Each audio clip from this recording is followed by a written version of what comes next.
Welcome to episode 7 of the Light Her Project podcast. Real women. Real talk. I'm Rachel Strella. And I'm Vixen Divine. Thank you so much for tuning in today. Today's topic is navigating female friendships.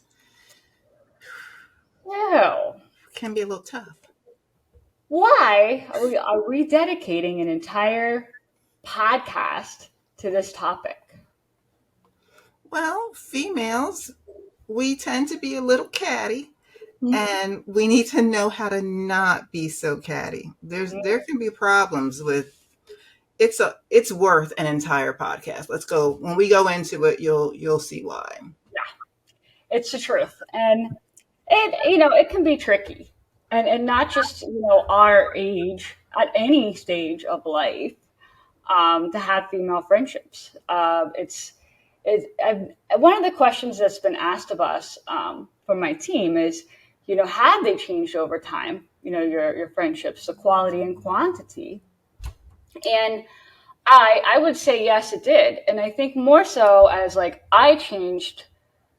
I grew up a little bit more as I went into the business community, and it did change. There was less pettiness, I think. But in certain situations, it's easy to still get pulled into cattiness. There are certain situations there that happens. Absolutely. Absolutely. The amount of people in my circle, for instance, has always been small. I've just always been like that, real picky like that. And I can count on one hand. It's always been that way. It didn't get smaller. They're just slightly different people in it. But the quality of my friendship, kind of what you said, is definitely different now. I am not afraid to walk away from a friendship. I look for honesty, positivity, and self-security. If you're not secure in yourself, it's going to be a problem. Okay. Yeah, I'm with you. I have a handful of very close friends, men and women, but I've never tried to be somebody who was everyone's friend. You don't get a lot from that. You get better friendships with the ones that are really close. The quality that I you have. agree. You get lost. If you have too many friends, some people have that brain where they can keep up with everyone. Most people don't. There's too many things going on in your regular life that you can keep up with this person, that person, that person, this person, where you don't need to keep up with the person who's, I'm going to say, there's your first row, your first line of defense. That's the people on this hand. Yeah. After that, you don't need to keep tabs on, row number 4 back there. Lisa in row number 4 back there. That's too much. Yeah. Too much. What they say, you're doing extra. Yeah. Yes. I'm using it right. That's extra. That's a new word. All That's right. a new word. Well, what do you find female friendships more fulfilling than friendships with men? Well, I know I just find them very different. The female friends I have, I can talk about feelings, compare experiences and struggles that only women go through. See, men, as much as they can be empathetic, they can't actually relate to those things of, oh, I'm feeling so bloated because I'm, whatever, I'm having my cycle, whatever the case is. They can be empathetic. They don't really know, what you're going through. So, and because I'm married, I don't have male friends. I have more men associates. Yeah. And so I don't put myself in a situation that could be perceived as promiscuous, where that male and female friendship thing, it can get really, really tricky. Even if you're not doing anything, the perception of doing something can really, it's touchy. So nope, nope, nope, and nope. I agree with you completely. It is different. And I do have male friends, but I don't confide in them like I would a female. Mm-hmm. And like you, I mean, my husband is my friend, and he Right. gets that confidence, you know. But we have male friends. They're more friends that like my husband and I are friends with. You know, we hang out together. It's not like I go with those male friends and we go out and do stuff all the time. You know, Right. they're more of just part of our posse. You know, so I definitely do think that female friendships are a little bit more intimate, and you can be more open. And I think women in general are a little bit more natural to be open to their feelings Yes. and Most of the share time. it. Yeah, yeah, I have to say though, women really, ladies, you have to listen to this part, what I'm about to say here. Even if you're not doing anything, that perception, if you have that male, because this is very common, my work husband or my work wife, have you heard those terms? yeah, Hmm. These are the people that you really, really click with when you're at work, when you're, at the job, when you're at your place or wherever you work. Um, but you have to be careful. You do not need to be going to lunch with your work wife, mm, work husband. You don't need to be after work going to drinks with your work husband, work wife. Even if it's so called innocent, you go out with, like, if everybody from work is going out, okay, you go out. But just that, if you need to work on a project, because some businesses, and they have projects that they have to do. So you're working with the opposite sex, whoever it is.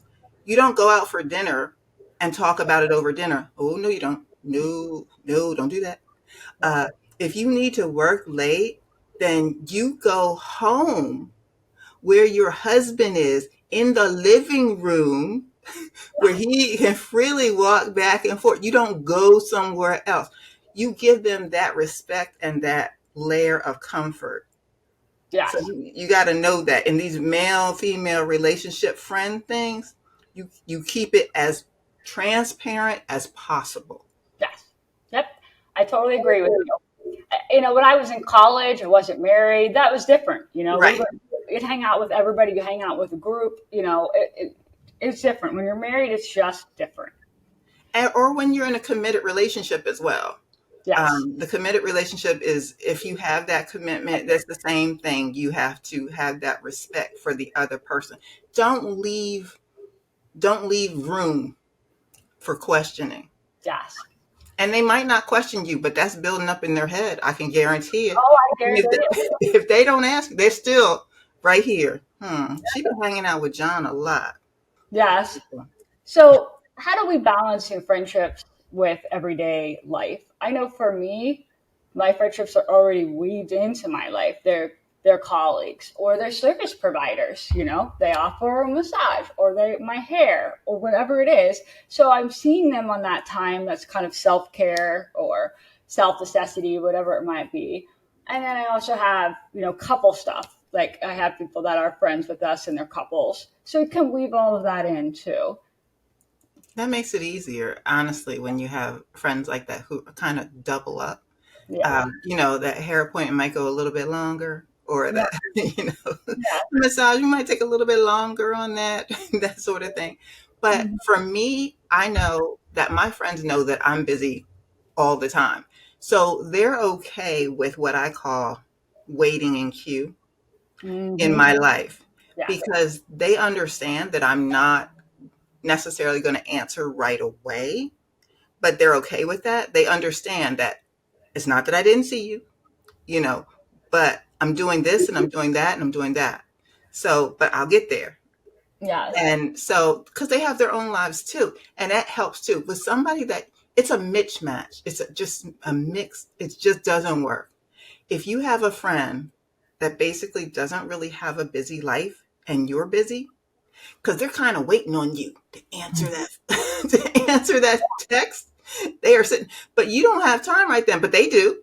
So they're waiting, and why aren't you answering them? Why aren't you? Because they just that's never going to work either as a Mm-mm. friendship, because they're going to be too dependent. That they want to talk, they got time, they need a hobby, Yeah.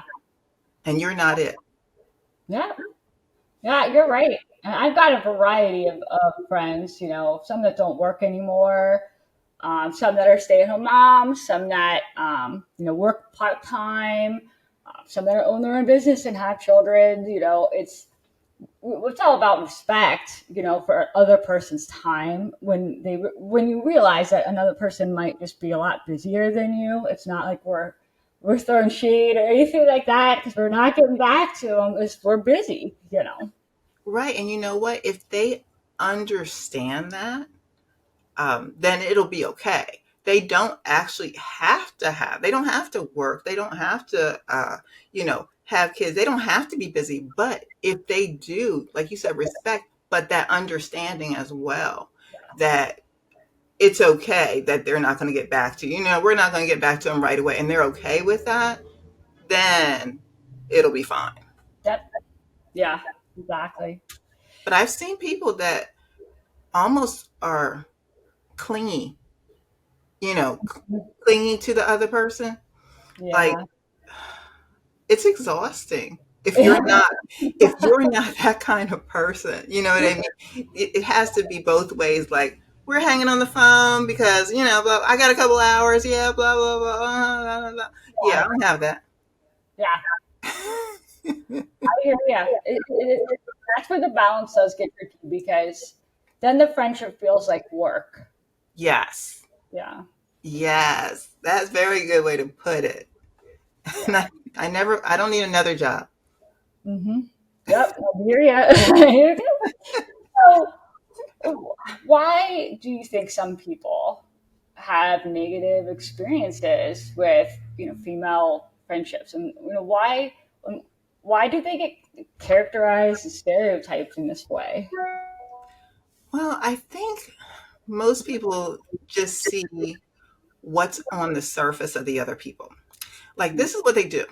Okay, so you're not friends yet. You just met. Oh, maybe you're both trying on shoes at Macy's and you like the same pair. Something where you ran into this person and you're having conversation, just chit chat, and they seem interesting. Okay, so maybe you want to chat further, text, Facebook, whatever it is. Okay.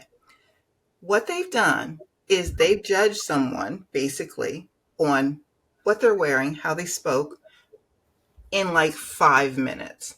Mm, And okay. already they think that this person can be a friend. Well, for me, those first couple of interactions is an interview. Mm-hmm. I am seeing, yeah, you want to see the good in people, you want to see the niceness, but you know what? I'm really seeing before you, like, you're penciled in, you're not like actually in the book until like later. Because you're not instantly, we don't do instant friends. Yeah. Yeah, we can have a conversation, we can hang out for a minute, see, we're seeing, though, we're interviewing, we're checking this out, how can this go before, Yeah. because as women, a lot of women have intuition that they don't pay attention to. Hmm. We really have to start paying more attention. Hmm. um, Everything that we see, we love to give second chances. We love to uh, make excuses. Oh, she was just doing this because of this. Not looking at what really happened Yeah. in front of us. Yeah. So yeah. So for me, my first couple interactions is just a interview. So I think people just they pass that. They just go on and be friends. So it's the negativity in the friendship will happen if you're basically matched with the wrong friend. Hmm. And Hmm. women tend to do that. We like the same designer, we like the same car, oh, we like the same shows, superficial things. Yeah. And then when the personalities don't actually mesh, that's when we have the drama. And we're characterized, we get stereotyped because that's what happens. That's the truth. That's what we do. And we'll have drama because we didn't actually go through the process of seeing if that person's going to match with us or not. We just went Hmm. on and did it. You bring up a point that I hadn't even really thought of. When I think about negativity, I think about how women tend to handle a problem or a challenge with another woman versus a man. You know, you've probably heard the stories like a man gets mad, another man clocks him in the face, problem solved. Woman gets mad at another woman, it's a little different thing. You know, there could be a load of different reactions there. It could be cattiness, it could be undermining, it could just be saying things behind somebody's back. It could be full on blow up. And we just don't handle every interaction the same when we have challenges with other women, and we really don't often do a good job of communicating our feelings with other women because we're afraid of hurting their feelings or afraid of causing friction. You know, we always want to play nice. So I think that's where this cattiness comes in. We really struggle with, you know, how we express, you know, any type of challenge that we have with somebody. I feel like also it's we're afraid to be straightforward. With the example you gave with the guy, there's a problem. Let's take it to the street. Let's get it over with. We're done. You know, Yeah. the problem is solved. Whereas we will drag stuff out from 2,000 years ago. Like, we will say, oh, wait a minute. I remember when. And, oh, yes, you know, women do that. Well, they can't, it's not solved. It is lingered. We will Yeah. sleep on it and we will figure out. It's like, it can't, what they say, that for relationships, they say never go to bed angry. Hmm. Okay, but they don't say that about friendships, and we really should be saying that also about friendships and make our lives so much easier. If there's a problem, you should get it out of the way at that time. But like I said, nope, that's the problem with us. Some of us really like drama. You know, why, for instance, the Kardashians? Why is it still on after forever? And I mean, come on, forever and ever. It's because the drama is happening there, but not necessarily in our lives. So it's exciting to look at. So when you're in drama, some people like that. So when you're in drama, you're in an episode. It's funny how much you can watch drama and you're just happy it's not you. And then you're in drama and you're like, well, shit. Yeah. You know, it's not, nobody likes conflict, but drama is a whole different level of conflict. It's Yeah, unnecessary conflict, is really what it is. but it's exciting. For some people, it's exciting because then whether it's negative attention or positive attention, they are the center of it. And people Yeah. are talking about them. And True. they're on the minds of whoever's in this, whoever's in this conflict here. They're on the Yeah. mind, they're on the lips of all of those people. Whereas Mhm. if they went back to their regular lives, nobody be paying them much attention. You are so right. I mean, you know, this is a great segue into a podcast that somebody on my team told me about. I do not know who this young person is, but others may. Her name is Emma Chamberlain, and she's somewhat of an influencer. That's my understanding. I don't know who she is, but she lives in the LA Hollywood lifestyle. And she did an entire podcast on a similar topic in June, and she talked about how when she's in friendships with women, she tends to have blow ups, like really bad catastrophic blow ups, and then like that's it. They're done, kaput. And she feels like, you know, she really struggles to find, you know, healthy, positive, genuine relationships. And she talks about why this is, and she said a couple of things that I kind of agree with. So one of them was competition, and we've talked about that before. You know, there's this competition with women. It's an unwritten sort of thing, but it's there, that causes that cattiness, lack of loyalty, a liking to see each other fail, copying, imitating, Mm. people who are nice to you and then talk smack behind your back. Any of those resonate with you? Well, this is why I have that. if you recall, this is why I have those things: honesty, positivity, and self-security. That self-security is really big because you don't have the competitive Mm, um, feeling that you have when you are secure in your own self, in your own being, in your own uh, job, in your own career. You're not, even if it's a different career, if it's the same career, you're not really worried about. I mean, sure, you hope they had a good day. You hope all your friends are good, but you are not having that snarkiness, that, oh, hoping that they fail. Oh, I want to be better than her. Why? You don't need to be better than her. You're already good. yeah, yeah, So it's all about looking at who's in your circle and not just looking at them superficially. yeah, Because let's say Jill's personality matches with Kara's personality does not mean that Jill's going to match up with your personality. true. You Yes, can take that person for like a little while, but they're not really going to be a friend for you. right. Absolutely.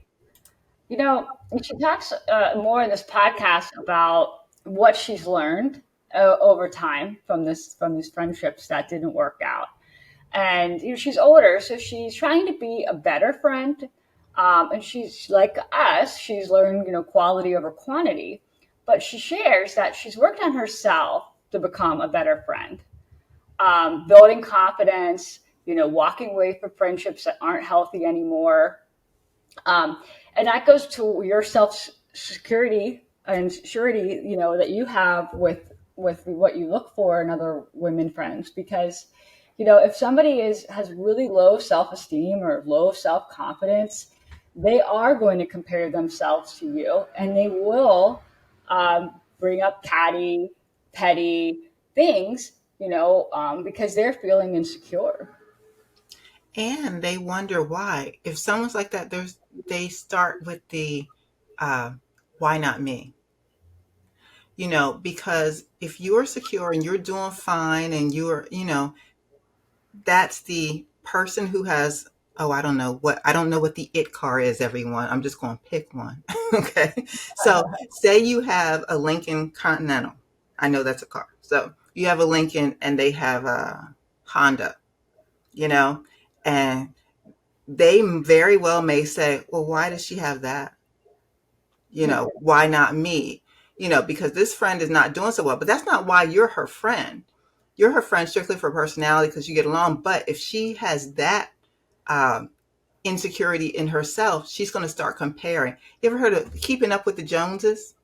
Yeah, There's a saying, keeping up with the Joneses, because in order for them to feel secure and positive about themselves, they have to have everything, or at least close to everything that you have. yeah, And that's their comparison. yep. I agree with you. Well, let's go on to another sort of trending topic: the Barbie movie. All Oh, because I have to admit, I have not seen it, and I don't really have an interest in seeing it. However, I am pleasantly surprised to find out that maybe my prejudgment of it, I kind of thought that it was superficial based on what I've seen. But one of the members of my team saw the movie, and she actually really, really, really had great things to say about it. She said it is a more of a female empowering kind of, supportive, lift each other up type of movie, which I would not have expected based on that trailer. well, the reason that you didn't expect that because it was too much pink blinded you. I'm certain it blinded you. That's the only that's how else can you enjoy that? I mean, come on. But aside from that, I also thought the same thing. I think in which case that if we both thought the same thing, maybe the trailer wasn't that great. Maybe the trailer didn't give the message because people are going to see Barbie because they love Barbie. Right. That whether no matter really what the trailer said, there are just some people that are just Barbie fans. They've collected the Barbies. They got a million Barbies. They had Barbies when they were children. That whole thing. So that was a lot of it too. But the fact that it did have a positive outlook and gave a positive message is always welcome in this day and age, because morality right now is out the freaking window. Yes, absolutely. And so I'm very glad to hear this, that this is a positive, movie that's lifting other women up, and it made me think, was there a time when a female friend has supported you or lifted you up? Well, there is. Because, like I said, even though we may have what we need, every day is not going to be peaches and roses and unicorns. You Mhm. know, there's going to be times that you're wondering, how am I going to get through it? You know, and depending on the subject, your husband might not understand. And the fact that you and I, for instance, we're Mhm. both entrepreneurs, but our husbands are not. Yes. But they support us. So, but they're not going to understand the ins and outs of the entrepreneurship part. Do you know what Yeah. I mean? So, um, yeah. So when I have an issue, for instance, when I want to hire, and Uh, then um, I get talk to a friend, no names mentioned, that will convince me. She'll tell me stories, which gives me a definitive answer that I don't want to hire. right. Yes. Yes. I mean, you have to have those. My entrepreneur friends are probably my closest. They get it. Um, but we've obviously, Vixen, you and I have developed a friendship, and I know just this past weekend I was text messaging you on Sunday, and I said I need a pep talk, because there are just days when you get overwhelmed with life. It doesn't have to necessarily be because of business. It could be personal. It could be a lot of different things. But I can always count on Vixen to give me a pep talk. She doesn't know what my problem is, but she knows what to say, and sometimes you just need that every once in a while. Sometimes you just need backup. You just need backup. Yes, our husbands are there. They really listen to us. I know Nathan's a good husband to you. Alan's a good husband to me. And yeah, we all have our disagreements, but basically we're good. And we would never want to start over. Oh, God, no. Uh, but sometimes you just need somebody else to Yeah, validate what you're thinking. exactly. And Yes. that's the backup. Well, this has been a really great topic, and we're coming to the end of the podcast here. Vixen, is there anything else that you want to add on this topic? I just want to reiterate, if you vet your friends the same way, honestly, if you vet your friends just like you would in a job interview, have your criteria. If you know what you're looking for, if you know, and listen to your instincts. When you feel that she's not going to be a good friend, she's probably not going to be a good friend. I Hmm. mean, just listen and do your due diligence, and you will likely not have most of the drama that you have now. I agree. Yes. I'm going to go more to the cattiness side of things and say that, if you're feeling a certain way about somebody, or let's just say they ticked you off with something they've said, rather than, go into it, sleep on it before you really respond, because it can go from 0 to 60 very quickly when you get emotions involved in conflict. So sleep on it before you decide you're going to say something. The old think before you speak. I can't tell you how many text messages I wish I could have never sent when I was angry or whatever. I'm like, what is Lauren called, a keyboard warrior?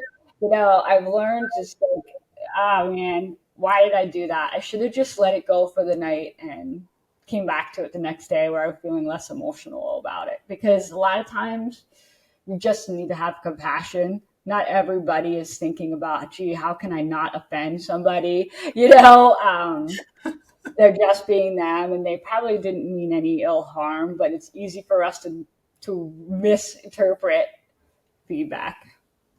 Well, I tell you, there is there are plenty of Facebook responses that I have typed and then deleted. Yep. Yeah. I didn't hit send. I wrote them. Ooh, I was, and Yeah, then I didn't hit I delete. realize like why engage at that point? Sometimes it feels good to get it out, and then you're like, I'm not going to send it. Wow. I appreciate everyone tuning into the podcast, and you can follow the conversation online with our hashtag, like her projects. So in the meantime, keep it real, real women With real talk.